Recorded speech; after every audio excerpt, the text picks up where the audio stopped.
Hi there, this is Shauna from the Foiled Fox, and I'm here on the Paper to Ink and Ink to Paper YouTube channel, and I'm introducing to you a brand new stamp and die set called Vintage Flair. It comes with these two panels with this charming terrarium, and then some roses and a vase with flowers, some scrolly bits, just lots of wonderful things that are in this stamp set. And then it has a matching die set, of course. And then it has a companion piece, which is Vintage Flair print. It stamps this very charming background. You can use it with the set or with any of the others, and it will come in a hold and fold pouches, by the way, just like you're used to. So I have a piece of white cardstock mounted in my stamping platform. I use lots and lots of anti-static powder. I have the Vintage Flair print background mounted, and I'm inking it up with Versamark ink. And I'm doing this in a stamp platform to make sure that I get a really good impression.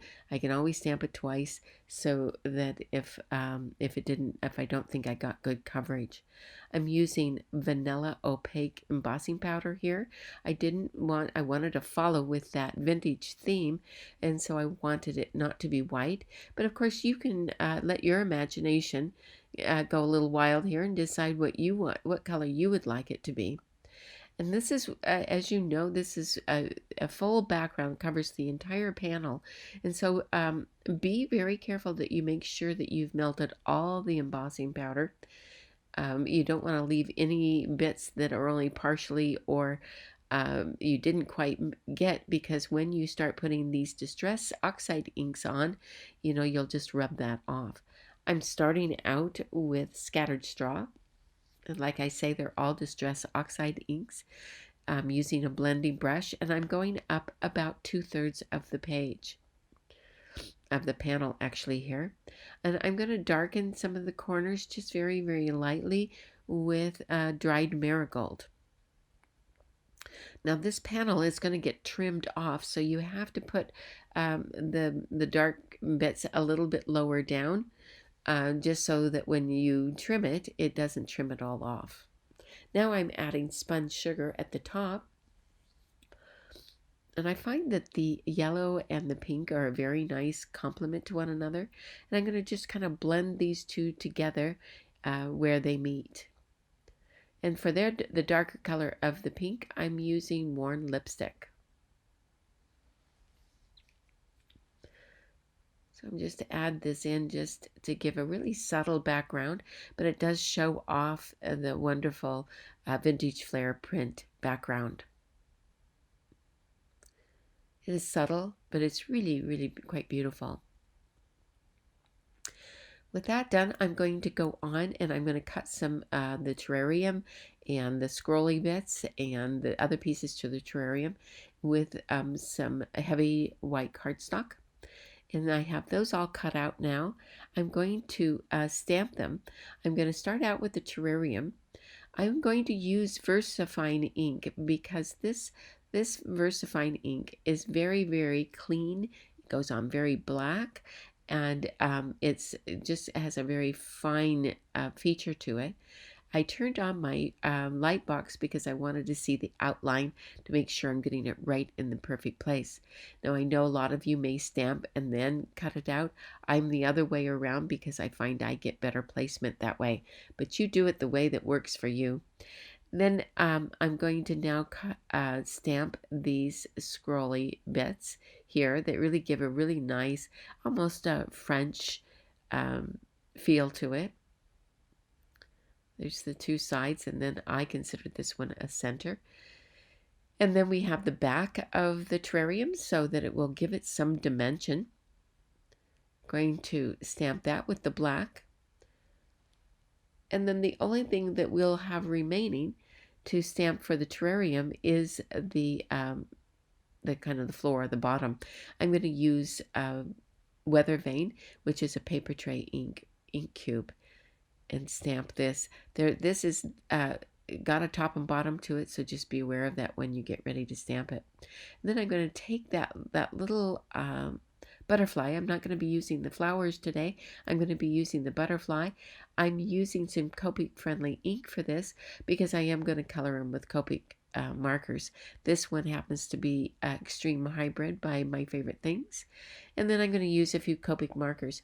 Colored pencil or watercolor would work great on this as well. But I'm going to start out with some light colors, the R01, and then going to R20. And then I'm just going to build the darker colors as I go. So I'll use R32, and then RV04, and then R39.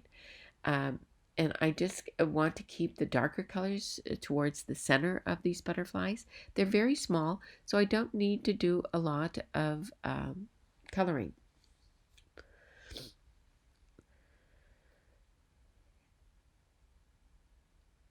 And now with them, I'm just going to add a few more touches to these, as I have to fiddle always. But once I have those all done, I'm going to take a pair of small scissors. Small scissors will give you a better way of getting around this butterfly. I do cut around it. There is not a die for this, so I am fussy cutting it. And if you notice, I'm moving the paper and not the piece, because not my scissor, because I find that I have much better control when I do that. Now I have both of my butterflies cut out, so I'm going to go on to, these dies are from Floral Delicacies.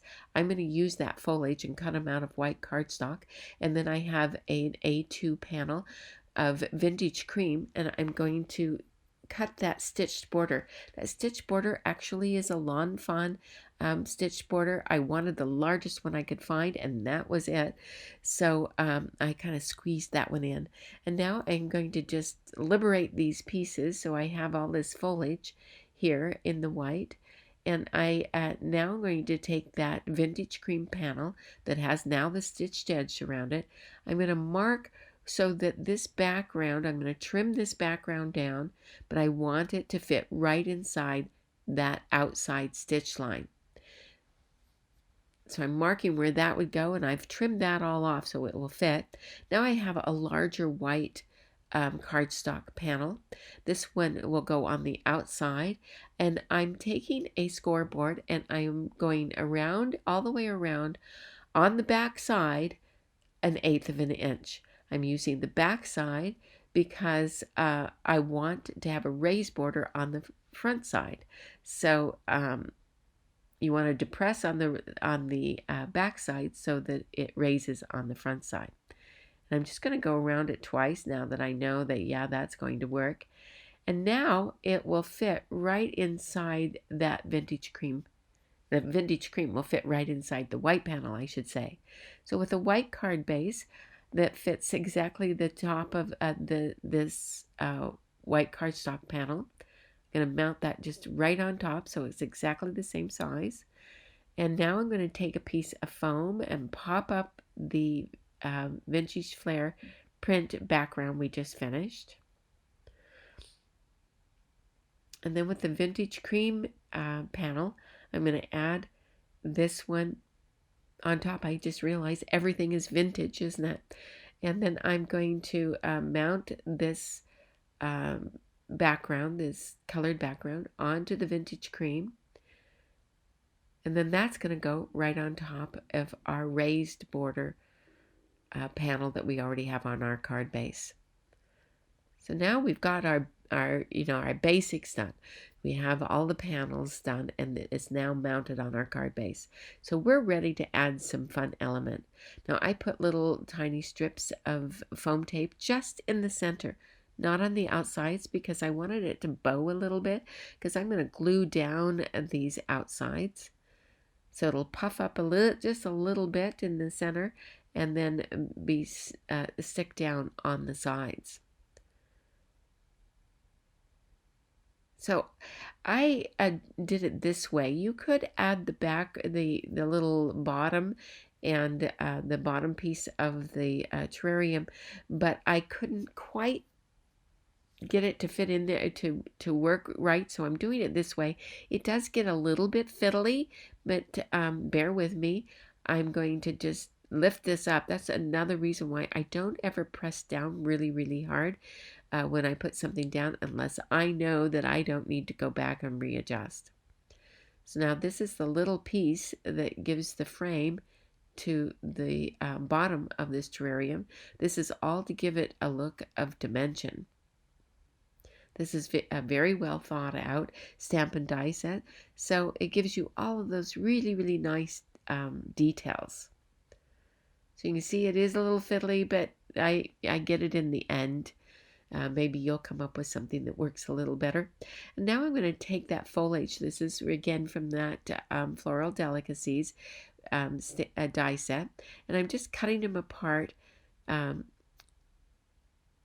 going to add in some of this foliage. I'm not going to add in a lot. I wanted to keep it white.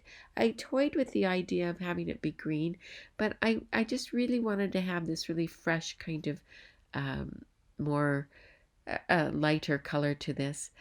So I'm sticking with the white. I'm going to tuck in these butterflies. They do have a little bit of foam tape on the back to pop them up just in the center. And because I fiddled with it so much, the foam tape isn't sticking as well, so I added a drop of glue there.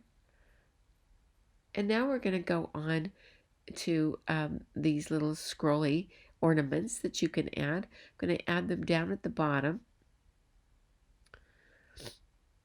And now that I have those on there, I am going to now do the sentiment. We're almost done with our card. We just have a few more elements, but I am using the sentiment from the Just Sentiments tagged, and it's Sweet Birthday Wishes. I wanted it to be quite small. There are some sentiments that are included in the stamp set, but I've decided to go a little bit smaller, and I'm using this one as just a little strip. I am using some black cardstock. It's true black cardstock from Paper Tray. And I'm using that vanilla cream again. And then with a little piece of vellum, I cut it with some decal scissors just to give it a little deckled edge all the way around. And it's a little bit bigger than my black sentiment strip. And now I'm going to add that with a little bit of foam tape. And all I have left is just a couple of more pieces. Just going to add a little bit more white foliage at the top. And then our little scrolly bit that's going to finish off our terrarium.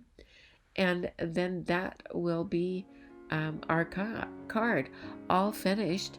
And I really hope that you enjoyed seeing this all come together, and that it's inspired you of all the different ways you can use this stamp and die set, because it is really quite a wonderful one. It is brand new in the Paper Tray Ink and Ink to Paper website. So there you can also pop over to blog.inktopaper.com and see it there, and plus lots more inspiration. You see I use the Vintage Flair stamp and die set, the Vintage Flair print, and the Just Sentiments tagged.